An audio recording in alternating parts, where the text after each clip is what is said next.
সবচেয়ে শান্ত কোনো জায়গার কথা যদি চিন্তা করেন, যেখানে মানুষটিকে কোনো কিছু দ্বারা আর কোনোভাবেই ডিস্টার্ব করা হচ্ছে না, তা হলো মানুষের কবর। সেই জায়গাটা তো আর নড়াচড়া বা হাঙ্গামার জায়গা নয়, কিন্তু সেই দিন এই শান্ত জায়গাটাই চূড়ান্ত হাঙ্গামার জায়গায় পরিণত হবে। ওয়া ইযাল কুবুরু বু'থিরাত। এমন অবস্থা যখন চলতে থাকবে, কল্পনা করুন একজন মানুষকে মাত্র তার কবর থেকে টেনে হিঁচড়ে তোলা হলো।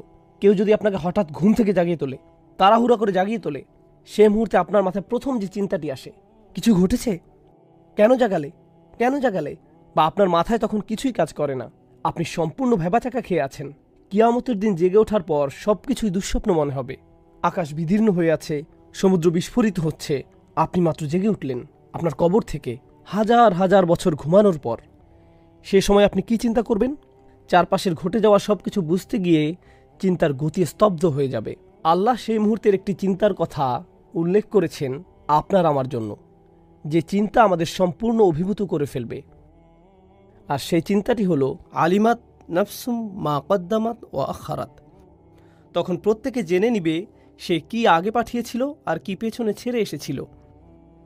আরবি ভাষার ছাত্রছাত্রীরা জানেন তাকদিম এবং তাখির, মুকদ্দাম এবং মুআখার। তাদের জীবনে তারা কোন বিষয়টাকে মুকদ্দাম বানিয়েছিল এবং কোন বিষয়টাকে মুআখার বানিয়েছিল, কোন ব্যাপারটাকে তারা সামনে রেখেছিল এবং কোন ব্যাপারটাকে তারা পেছনে রেখেছিল। সাধারণ ইংরেজিতে বললে কোন ব্যাপারটাকে তারা প্রায়োরিটি দিয়েছিল এবং কোন ব্যাপারটাকে তারা পিছনে ফেলে রেখেছিল।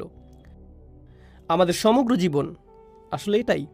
আমার এবং আপনার জীবনের প্রতিটি দিন কিছু জিনিস প্রায়োরিটি পায় আর কিছু জিনিস পরে করার জন্য ফেলে রাখা হয়। আমি ভাবি আমার হাতে অনেক সময় আছে, একটু বিশ্রাম নেই। আমার বিশ্রাম তখন প্রায়োরিটি পায়। যে কাজ বাকি আছে তা পরে করা যাবে। যদি বলি আগে কাজ শেষ করি, খাওয়া দাওয়া পরে করা যাবে, তখন আমার কাজ প্রায়োরিটি পায় আর খাওয়ার কাজটা অপেক্ষমান থাকে। সারাক্ষণ আমি কিছু বিষয় মুকদ্দম বানাচ্ছি আর কিছু বিষয় মুআখার বানাচ্ছি, রাইট? এটা হলো সময়ের বিবেচনা। সময়ের বিবেচনায় বলি, আচ্ছা সাপ্তাহিক ছুটিতে এটা করব, সপ্তাহের অন্য দিনগুলোতে ব্যস্ত থাকি, ছুটির দিনে এটা করব। তাহলে আপনার চাকরি হয়ে গেল মুকদ্দম আর অন্য যে কাজ পরে করবেন সেটা হয়ে গেল মুআখার। সেই দিন চারপাশের ভয়ঙ্কর সব ব্যাপারের মাঝে আপনি শুধু একটি ব্যাপার নিয়ে চিন্তায় থাকবেন, কোন জিনিসটাকে সামনে রেখেছিলেন আর কোন জিনিসটাকে পেছনে রেখেছিলেন। কিন্তু এর দ্বারা অন্য কিছু বোঝায়। সেই দিন আমি আপনি উপলব্ধি করব কোন কাজটা আসলেই বেশি গুরুত্বপূর্ণ ছিল আর কোন কাজটা ছিল কম গুরুত্বপূর্ণ।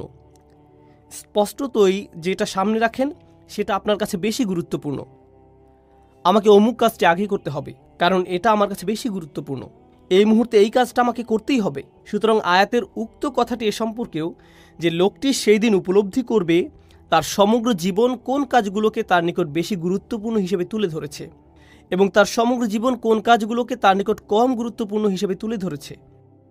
কোনটা বেশি গুরুত্বপূর্ণ ছিল আর কোনটা কম গুরুত্বপূর্ণ ছিল, কোনটা নিয়ে তার চিন্তা করা উচিত ছিল আর কোনটা নিয়ে তার চিন্তা করার দরকার ছিল না।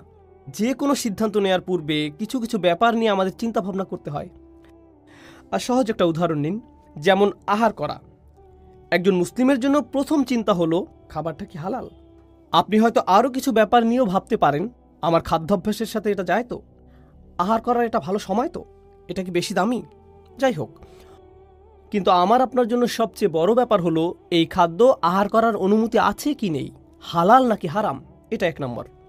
কেউ একজন বলতে পারে কিন্তু খাবারটা আসলে দারুণ সুস্বাদু, তো তার কাছে হালাল হারাম মুখ্য বিষয় নয়, তার নিকট এটা মুআখার। আর স্বাদ হয়ে গেল মুকদ্দম, স্বাদ হয়ে গেল মুকদ্দম। হতে পারে এই খাদ্যের স্বাস্থ্যগত ভালো কোনো উপকার নেই কিন্তু স্বাদ অসাধারণ, তো স্বাদ হয়ে গেল মুকদ্দম আর স্বাস্থ্যগত উপকার বা ক্ষতি হয়ে গেল মুআখার। এটা তাকদিম এবং তাখির। এটা নিয়ে আমি এখানে কথা বলছি, কোনটা বেশি গুরুত্বপূর্ণ ছিল আর কোনটা কম গুরুত্বপূর্ণ ছিল। এখন প্রশ্ন হলো, বিচার দিবসে একজন লোক কবর থেকে বের হওয়ার সাথে সাথে কেন এই প্রশ্ন গুরুত্বপূর্ণ হয়ে দেখা দিবে? তাকে মাত্র কবর থেকে তোলা হলো, সেই মুহূর্তে সে যে উপলব্ধি করবে কোন কাজটাকে আমি গুরুত্ব দিয়েছি আর কোন কাজটাকে আমি গুরুত্ব প্রদান করিনি। এই আয়াতের মাধ্যমে আল্লাহ আমাকে আপনাকে বলছেন, আমাদের জীবনে এমন অসংখ্য মুহূর্ত এসেছিল যখন আমার আল্লাহকে গুরুত্ব দেওয়ার কথা ছিল, অন্য কাউকে নয়, আমার নিজেকে নয়, আমার অনুভূতিকে নয়, আমার লোভকে নয়, অন্য একজনের অনুভূতিকে নয়, অন্য একজনের মতামতকে নয়, আমার চাহিদাকে না, তাদের চাহিদাকে নয়, আল্লাহ যেটা চান সেটা।